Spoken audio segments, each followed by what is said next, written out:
Have you ever wondered what really lies beneath your feet? Not just rocks and soil, but something alive, something ancient, hungry, and patient. In 2005, a routine geological survey in Canada's Yukon territory uncovered a truth that would shake the very foundation of what we thought we knew about our world. 7 Foundation operatives entered an abandoned mine that day. Only 5 returned. This is their story. This is SCP, First Contact. The following content has been approved for viewing by O5 Command. Viewer discretion is advised.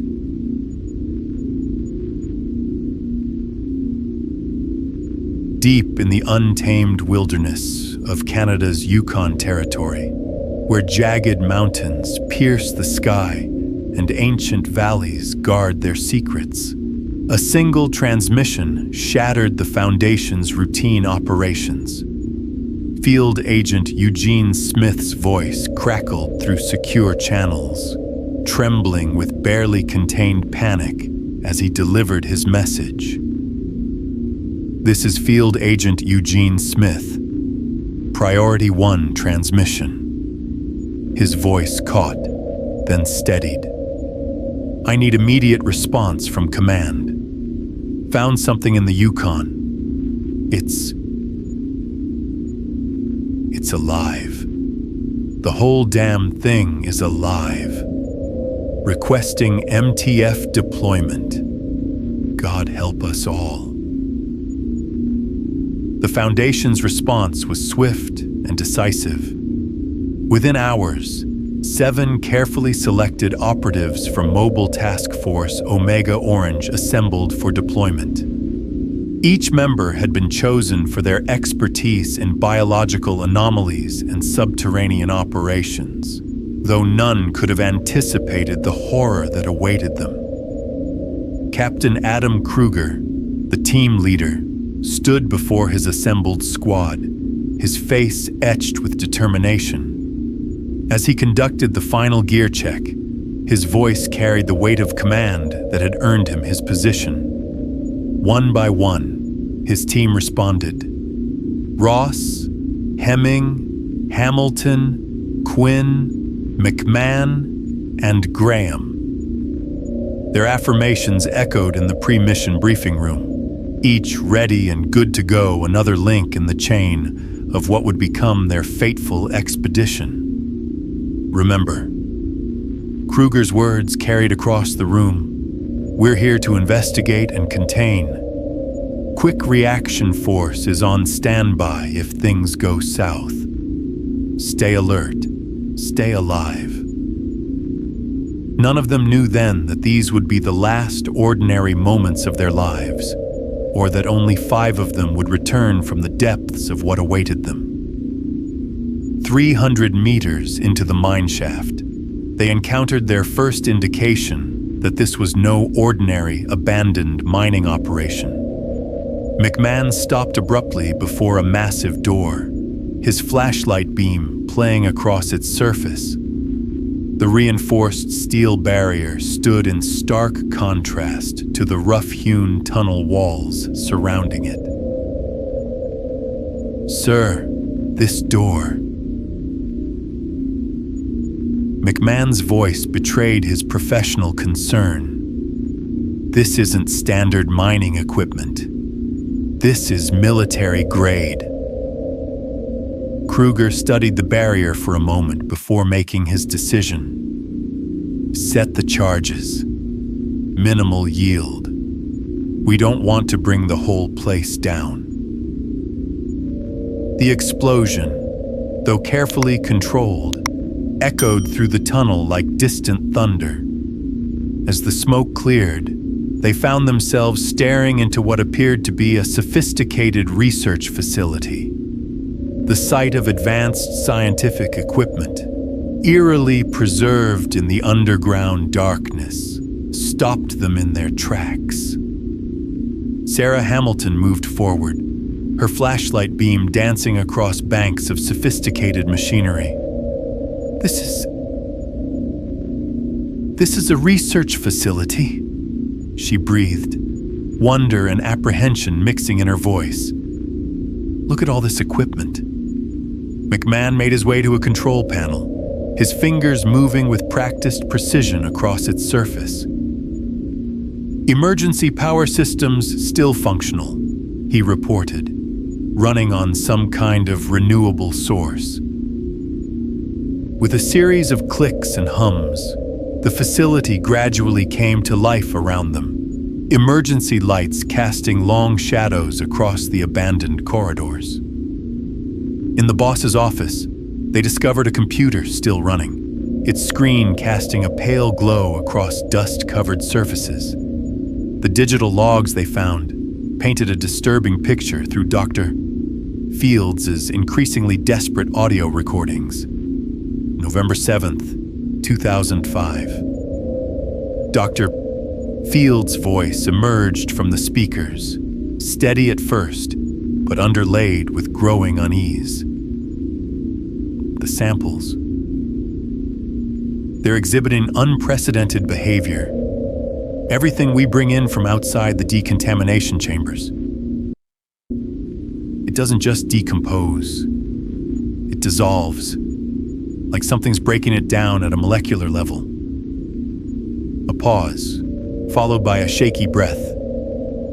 The patterns match reports from the 1800s. Whatever this is, it's been here a long time. The final recording they found sent chills through the team. Dr. Fields' voice had lost all professional composure, replaced by raw fear. "Something's wrong," he gasped. "Holland." He came back without Bradley. There was something on his leg. It wasn't there before. I can't find my pills. Oh God, I can hear it moving. The discovery of Dr. Cho Crawford's body, still clutching a spent cyanide capsule, marked a grim milestone in their investigation. But it was what lay beyond, in the facility's depths, that would reveal the true nature of their discovery. Sergeant Quinn's voice carried a mix of professional interest and unease as he examined the equipment they'd found. "Captain, these are dive suits, professional grade. Whatever they were studying, it's down there in that water." The dark expanse of the subterranean lake stretched before them, its surface unnaturally still. Captain Kruger made his decision quickly. "Quinn, you're with me. We're going to take a look." He turned to Ross, his expression grave. "Maintain comms. If anything goes wrong, we'll get you out, sir," Ross promised, though the words felt hollow in the oppressive underground air. The dive started routinely enough. Quinn's voice came through the underwater communication system, professional but tense. "Visibility's low. Waters. Strange. Doesn't feel right. Keep close," Kruger responded. Then, a pause. "Wait. Did you hear that?" A sound unlike anything they'd ever encountered underwater reached them. A deep, resonating growl that seemed to come from everywhere and nowhere at once. Quinn's voice shook slightly. "That growl? What could make a sound like that underwater?" The answer came in a cascade of horror. A sudden rock fall, the terrible sound of a suit breach, and Quinn's screams tearing through the communication system. "Rock fall! My suit's breached! It burns! God, it burns. Get it off. Get it. Kruger's voice cut through the chaos. Quinn's down. Emergency surface. Get a med team ready. Back in the facility, Captain Kruger's revelation echoed through their radio channels with chilling clarity. Listen to me, all of you. His voice tight with urgency. I know what this place is. It's not a facility. It's an organism. That lake down there? It's stomach acid. The whole mine is one massive living entity, and we just woke it up. Ross's disbelief was palpable. That's impossible. Think about it. Kruger pressed on. The samples dissolving, the filtration systems, the missing bodies, they weren't destroyed. They were digested. And now its immune system is activating. We're being treated like an infection. McMahon's voice cut through the moment of stunned silence. Sir, the readings from the power systems, they're not just powering lights. They're maintaining some kind of stasis field. The reality of their situation demanded immediate action. Kruger's orders came swift and decisive. Ross, Graham, take Quinn's explosives. Seal the entrance. That's its mouth. McMahon and I will kill the power, put this thing back to sleep. Move. That's an order. Ross's protest was cut short by Kruger's final command. We don't have time to argue. If this thing fully wakes up, we could be looking at an XK-class scenario. Now move. The ancient facility groaned and shuddered around them as Ross and Graham worked to set the explosives.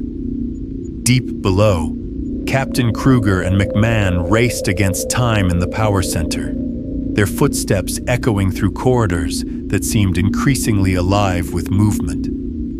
Charges set. Starting countdown. Graham's voice crackled through their comms, steady despite the circumstances. From the power center, McMahon's urgent call reached them. Power systems are going critical. Captain, we need to move. But Kruger had already made his decision. McMahon, get to the exit. Now. Sir, what about you? There was a moment of silence before Kruger's response, his voice carrying the weight of certainty. Something's coming. I can hear it. The organism's sending everything it has. Go! That's an order! The explosion that followed shook the entire structure to its foundations. But it was Captain Kruger's final transmission that would echo through Foundation history, his words carrying a grim understanding of what lay beneath their feet. Sometimes the ground beneath our feet isn't just earth and stone. Sometimes it hungers. His voice grew softer, more personal. McMahon, tell them. Tell them I chose this for all of us. The sound of a grenade pin being pulled marked his final act of sacrifice. 7 months later, in a secure Foundation facility, the final report was filed. The site director who had hidden the truth was administered amnestics and imprisoned under false charges, ensuring both justice and secrecy. The unnamed mine, now designated as Biocontainment Area, remains under constant Foundation surveillance, its perimeter guarded against any who might stumble upon its hungry depths. 2 names were added to the Foundation's Wall of the Fallen: Captain Adam Kruger and Sergeant Francisco Quinn. Their sacrifice ensured that what slumbered beneath the Yukon would never wake again. Yet in the depths of that facility, in the darkness where no human now treads, the walls still pulse with a rhythm like a heartbeat, and the ground remembers its hunger. But questions remain, echoing in the dark corridors of the Foundation's archives. What other biological anomalies slumber beneath the Earth's surface? How many more ancient organisms lie dormant, waiting to be awakened? And perhaps most disturbing of all, was this truly the first contact, or merely the first one we survived to document? If you've made it this far, you're now part of a select group that knows the truth about what lies beneath. But there are more secrets to uncover, more mysteries to explore, and more SCPs to investigate. Make sure you're prepared for our next revelation by hitting that subscribe button and joining the Foundation Files. Ring that notification bell to stay alert. In our line of work, being informed can mean the difference between containment and catastrophe. Leave a comment below with your theories about other possible sleeping giants beneath our feet. Remember, redacted answers might be closer to the truth than you think. This is the Foundation Files, keeping you informed about the anomalies that shape our world.